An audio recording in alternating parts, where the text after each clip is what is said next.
Olá, você mulher que deseja entender e aprofundar um pouquinho mais os seus conhecimentos sobre codependência emocional.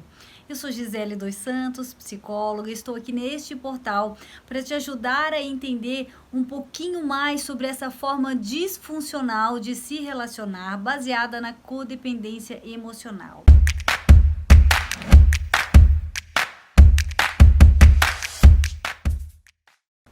Lembrando que o termo codependência já passou daquele originalmente conceito, né, de que eram pessoas que se relacionavam com dependentes químicos, dependentes de álcool ou droga, né? Inicialmente esse foi o termo utilizado para essas pessoas que conviviam, que desenvolviam uma forma de relacionamento muito baseado na codependência emocional, onde o problema do outro afetava de forma sobre-humana o seu emocional, os seus comportamentos. Então, se na década de 70 esse conceito, né, foi inicialmente traçado a partir deste perfil de familiares que conviviam com algum dependente químico, a partir de então, da década de 80 para frente, já se estendeu para um tipo de relacionamento onde a pessoa originalmente pode sim ter se relacionado com alguma pessoa, né, um relacionamento íntimo, é claro, né, duradouro, longo, com alguma pessoa com algum problema, seja de saúde física ou mental, mas que ela está muito mais voltada para o jeito individual dessa pessoa, né, para essa necessidade de cuidar e de controlar o outro.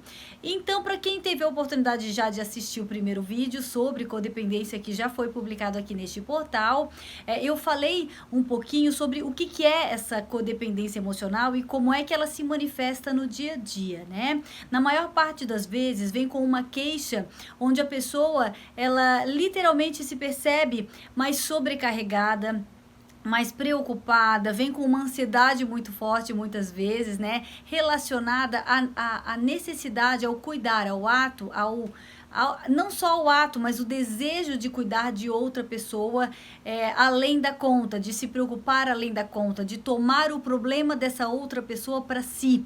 Né, como se fosse obrigação dela cuidar. A codependente, eu costumo dizer que é aquela pessoa que ela antecipa o pedido de ajuda de qualquer pessoa com quem ela conviva, né? E se pede ajuda mesmo, ela se sente na obrigação de ajudar, de encontrar uma solução para aquela pessoa, né? Quando a gente sabe que na maioria das vezes, se alguém que nós amamos precisa de ajuda, em algumas circunstâncias a gente vai apenas ficar do lado, né? Para que essa pessoa encontre a solução. Né? Claro que eventualmente a gente vai propor alguma ajuda, propor alguma resolução, mas não de forma compulsiva, insistentemente e direta, né? Então, por que eu acho importante trazer à tona essa questão da codependência emocional, né? Porque eu vejo várias mulheres que sofrem com esse perfil e que nem se dão conta que elas são desse jeito, que elas estão sobrecarregadas, que elas não dão conta dos próprios problemas, porque elas funcionam de um jeito que é codependente, que é baseado na codependência emocional. E isso traz sérios danos para a sua saúde física e emocional, né? Bom, mas para a gente trazer à tona esse tema, para a gente trazer para a consciência o que é a codependência, né? Cabe então começar pelos impactos negativos que ela provoca. E o que eu percebo na minha prática clínica como um dos efeitos mais comuns, né, que retroalimenta o perfil da codependência emocional é sim o efeito na autoestima. É um reforço na baixa autoestima, né? Quem nasceu primeiro a gente não sabe se a baixa autoestima veio antes ou se a codependência veio antes, mas uma coisa nutre a outra. Uma característica nutre a outra sim. E a baixa autoestima é o que eu percebo que está mais comum e mais evidente no perfil de quem sofre da codependência. E quando eu falo em autoestima, não é aquele cuidado estético, né, aquela preocupação em estar sempre esteticamente, né, satisfeita e satisfatória, bonita, se sentindo bem. Não é isso. Tá? A autoestima a qual eu me refiro é aquela sensação de ser capaz, de ter valor, né? É a estima que se tem consigo mesma, né? É gostar das suas características, tanto positivas quanto negativas, é se cuidar de forma inteira, profunda e não superficial ou esteticamente falando. É essa baixa autoestima que muitas vezes faz com que a pessoa não se coloque numa posição de importância na própria vida, ou de maior importância na própria vida. E muitas vezes isso é confundido com o egoísmo, né? Como se fosse errado, como se fosse feio, como se fosse muito egoísmo, né? Você se colocar em primeiro lugar, quando isso de fato não é verdade. Né? Se colocar em primeiro lugar, pensar nas suas necessidades, considerar as suas necessidades, em nenhum momento você precisa passar por cima do outro, ou desrespeitar o outro, ou ferir o outro por isso. Tá? Porque quem sofre com a codependência emocional tem esta ferida na autoestima, na maioria das vezes, muito profunda.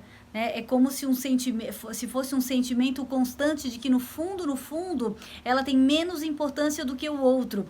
Né? E faz com que muitas vezes ela não olhe para suas próprias vulnerabilidades.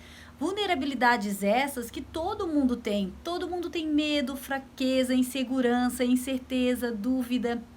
Mas para quem sofre com a codependência, isso é uma desqualificação muito grande. Isso é algo muito pesado de se encarar. Né? Talvez seja esse um dos motivos que faça com que ela cuide tanto do outro. Né? E nesse mecanismo de cuidar do outro, ela acaba perdendo a chance de se conhecer e de se cuidar. E nutre, né, em alguns casos, uma falsa expectativa de que ela precisa ser cuidada. Né? Porque é um conluio muitas vezes inconsciente, né? E involuntário, não é algo intencional, né, de um acordo meio que velado de que eu cuido de você, mas com uma expectativa de que você me cuide também. Quando, na verdade, quando nos tornamos adultos, é muito bom ser cuidado, ser acolhido, né, ser amado, mas quem precisa realmente, quem precisa se entender e compreender quais são suas verdadeiras faltas e identificar quais são suas verdadeiras forças e fraquezas, é cada um fazer isso por si, não é mesmo? Então, é esse o convite que eu te faço agora. Se você se identificou com o tema da codependência emocional, se você vem avaliando que talvez sim você sofra com esse perfil, te peço para refletir como anda a sua autoestima. Né? Como é que você tem se cuidado, como é que você tem olhado para as suas vulnerabilidades. Faça isso, coloque luz nessa situação, né? Porque tudo que é escuro e que fica escondidinho ali a gente não enxerga e a gente também não aprende a lidar. E quando a gente coloca a luz a gente enxerga, às vezes pode até ficar um pouco perdido, mas a partir daí alguma resposta positiva vem. Então, te convido a olhar para a sua autoestima. Se você principalmente sofre com a codependência emocional, talvez esteja aí um primeiro e grande passo para a superação dela. Mais para frente eu vou trazer vários outros impactos negativos disso e, claro, mais para frente também vou trazer alguns pontos de enfrentamento para uma concreta e real superação desse perfil. Tá? Um abraço, seguimos juntas!